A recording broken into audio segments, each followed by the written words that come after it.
To Save a Hobbit by Random Plot Bunny. Chapter 2. Even though he wanted to keep his illness a secret, Bilbo knew that the dwarves would figure it out eventually. He wouldn't be able to blame the harsh travel conditions forever for his tiredness and weakness in the evenings. He just didn't expect them to start figuring it out so soon, though.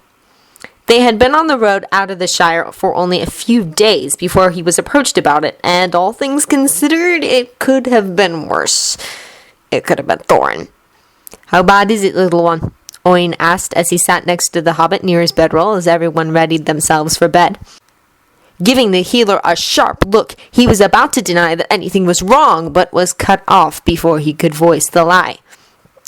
"I've seen the herbs you slip into your water flask and sprinkle on your food. I know what they do.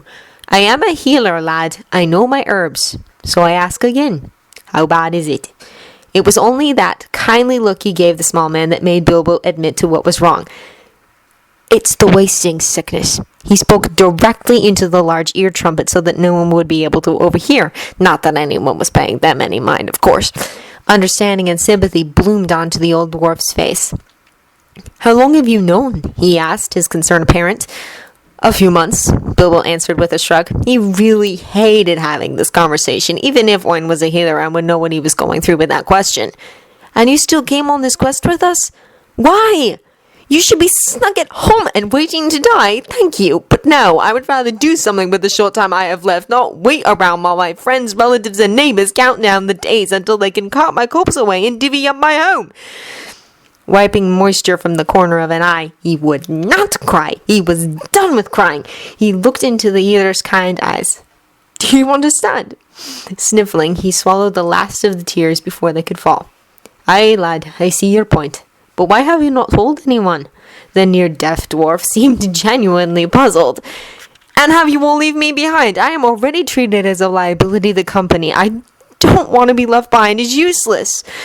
Looking down at his hands for a moment, he wondered if he should say the next part. Taking a deep breath, he continued, "I wanted to come with you, and I came along in the full knowledge that I will not survive to ever come this way again. Whether I die by dragon flame or my body gives out before we reach the mountain, I want to die knowing I did anything worthwhile." Looking into kind eyes that held no trace of pity, Bilbo asked his own question. "You won't tell anyone, will you?" Owen was a bit shocked by the sudden question, but quickly saw the need for silence on the matter, at least for the present time. The lad was not yet an accepted member of the company. If everyone found out before he was, especially if Thorin found out, they would send the halfling back to his hole to waste away alone. The healer and him wouldn't allow that to happen to the small, fragile-looking man. He had seen it happen already to too many others, and it hadn't been right then either. "No, lad, I'll keep your secret. It is what we healers are good for, if nothing else. But be warned, I now consider you my patient. So you are to come to me at the first change you feel, good or bad." Looking away from the smaller man with a sad smile at old memories, he continued, "I have had some experience with the wasting sickness before. After the loss of the mountain, many came down with it. I can help when your symptoms get worse, and I can help you replenish your stock of healing herbs when they begin to run low." Turning back to his newest patient, Owen forced a smile. "What do you say, laddie? Care to be treated by an old dwarf?" Forcing a smile to his own lips, Bilbo nodded his agreement. "In that case, I won't keep you from your rest any longer. Sleep, little one, you need it more than most right now." With that, he stood and left. Bilbo watched him go and crawled under his blanket, feeling a little better than he had in the last several days. Months, if he was being honest. Owen was kind and hadn't begrudged or pitied Bilbo for his illness, unlike the healers and people of the Shire. If the other dwarves acted the same when they found out, though he doubted they would, then maybe this journey wouldn't be so bad after all. They had been traveling for weeks now, and Bilbo was surprised that only 5 of the dwarves knew how sick he was. Owen had been the first and had stood true to his word and told no one. He even found Bilbo a new herb blend that worked wonders at fighting his tiredness and tasted better than the last. Bifur had been next. They had been out gathering firewood when Bilbo began to cough. By the time he had caught his breath, the toy maker was near in a blind panic over the blood on the hobbit's hanky. It took some time to calm the man and explain, but eventually he got through to him. Surprisingly, or not so surprisingly, depending on your point of view, Bifur had been happy to keep Bilbo's secret. He had pointed to the axe in his head and made several rude signs that the hobbit was glad he didn't fully understand, and then had nodded his agreement in keeping the secret. If anyone noticed how protective he suddenly became of the smallest member of the group, no one mentioned it. Balin was the third to figure it out. He had simply sat next to the small man and chatted until Bilbo realized that he had been verbally tricked into telling the dwarf what was wrong with him. His only reaction to the news, however, was to pat Bilbo on the back and say, "I've been a diplomat all my years, and I've helped raise those two rambunctious princes. I know when someone is keeping secrets, and I also know how to get them to reveal them without realizing it. But I also know when a secret needs to be kept. Just promise me you will come talk to me if you ever need to." At the hobbit's stunned nod, the king advisor stood and walked away. Ori had approached Bilbo soon after Balin had left and apologized for unintentionally eavesdropping and had asked if it was true. When Bilbo had resignedly admitted that it was true, he wound up with a chest full of sobbing dwarf. Thankfully, no one noticed, and Bilbo was able to calm the young scribe and answer some of his questions concerning his illness. Bifur had been a great help in calming Ori too, and Bilbo finally distracted the youngest Reed-brother by asking for lessons on how to speak Cusdal so that he could more openly converse with his friend. Nori was the last to learn of his sickness, but that was because he knew his little brother was keeping a secret and had decided to figure out what it was. He had been surprisingly accepting of it all. He had only wanted to know what he hadn't been told. He didn't actually care what that was. Though he was nicer to the small man in his own way. He would make an annoyance of himself any time either Dwalin or Thorin seemed about to yell at Bilbo, and therefore took the scolding himself. When Bilbo realized what he was doing and tried to thank him, he only brushed it aside by saying that he was used to getting into trouble. And now they were all setting up camp in the burnt-out remains of a farmhouse with an AWOL wizard. "He's been a long time," Bilbo murmured to himself, and was then startled by Bofur's quick response. "Who?" Turning to the behatted dwarf, he answered, "Gandalf. And they've forgotten the tall man already. He's a wizard, he does as he chooses. Here, do us a favor, take these to the lads."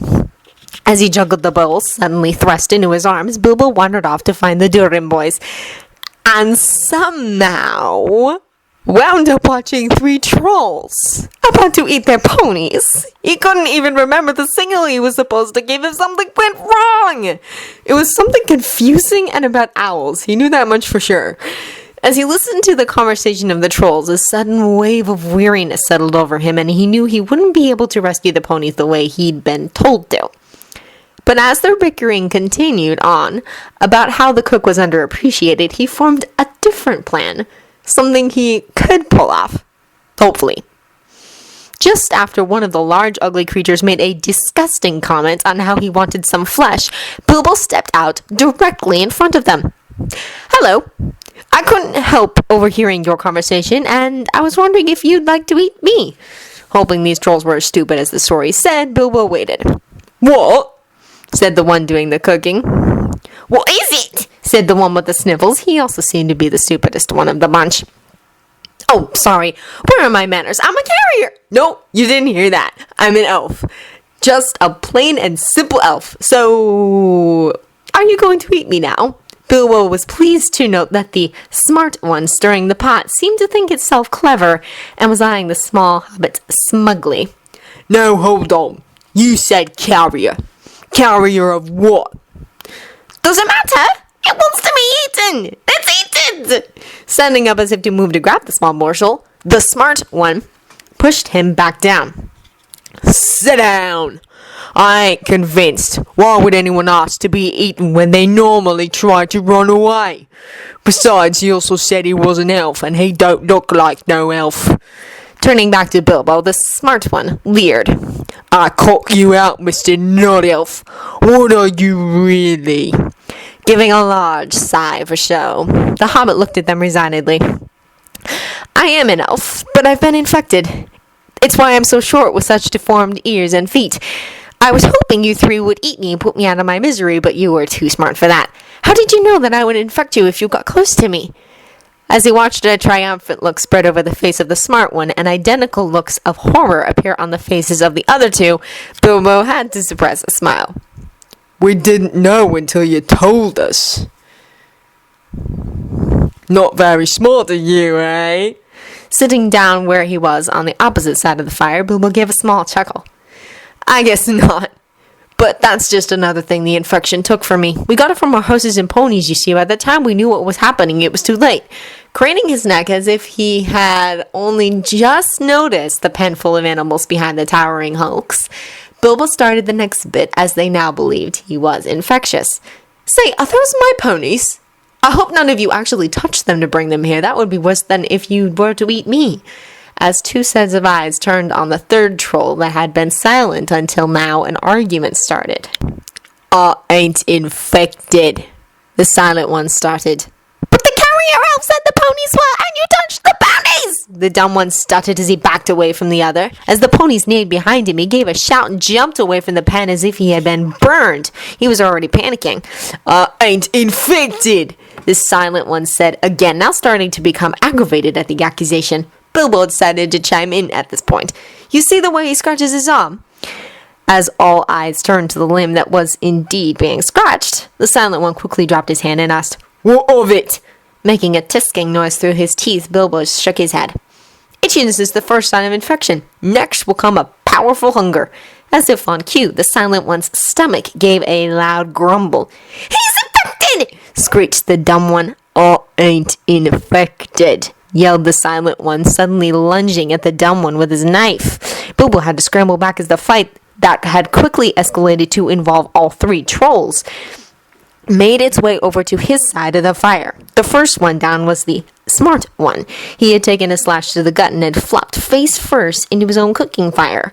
His screaming and flailing as he died was highly upsetting to the gentle hobbit, not to mention the sickening stench of the troll's burning flesh. Not taking any notice of their fallen comrade, the last two continued to fight and scream at each other for quite some time. I ain't infected! Don't infect me! The dumb one was the final victor after his longer blade nearly severed the silent one's head clean off. He didn't infect me. I'm not infected. He didn't infect me. I'm not infected. He kept repeating to himself over and over. He might have, you know. Staying still as the terrified troll turned on him with a mad look, Bilbo gave him a mock contemplative look. Maybe he didn't at that. But there is only one way to be absolutely sure. How? What is it? Tell me! Pointing to an overhang of rock, and hoping that the troll was too panicked to notice the light of dawn creeping across the sky, Bilbo explained. Run in that direction, away from the infected parts of the forest, until you reach a clear stream of cold mountain water. You must bathe for at least 3 hours without leaving the water. That is the only way to be sure that you won't get infected. Nodding, the troll ran off and began to climb the outcrop. At the same time that he reached the top, the sun inched over the horizon and started to stone. Surveying the carnage of the camp and giving a jaw-cracking yawn, Bilbo turned to head back to camp and see if maybe the dwarves would have him sleep for a few hours, since he hadn't gotten to that night. As he stepped towards the forest, the company stepped out of it.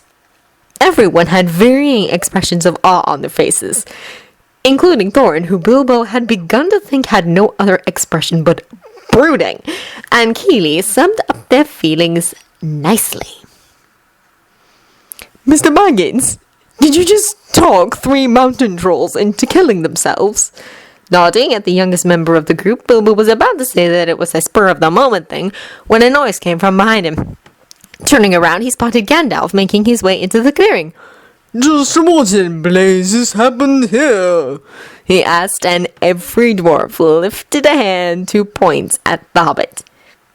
I just thought to frighten them into letting the ponies go and not eating anyone. I didn't know they would frighten so easily or become violent about it, Bilbo defended after another wide yawn. He really needed to lay down before he fell down. Feel Gilly, escort Master Baggins back to the camp and see that he gets some rest, Thorin directed, and soon Bilbo had a royal escort back to his bedroll. As the company parted to let them pass, the hobbit could just hear Thorin and Gandalf talking about a troll cave. He was asleep the moment he laid down, hard ground or not. He didn't even awaken when someone picked him up when they moved the camp to the mouth of the troll cave. He did wake up when the warg sounded, though. Sitting bolt upright, he looked around disorientedly. Wolves.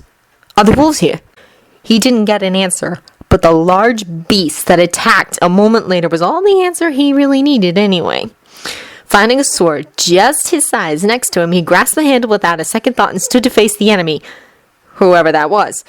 Before he could ask, a strange man on a rabbit-driven sleigh came bursting into camp, and they were running for their lives across mostly open country.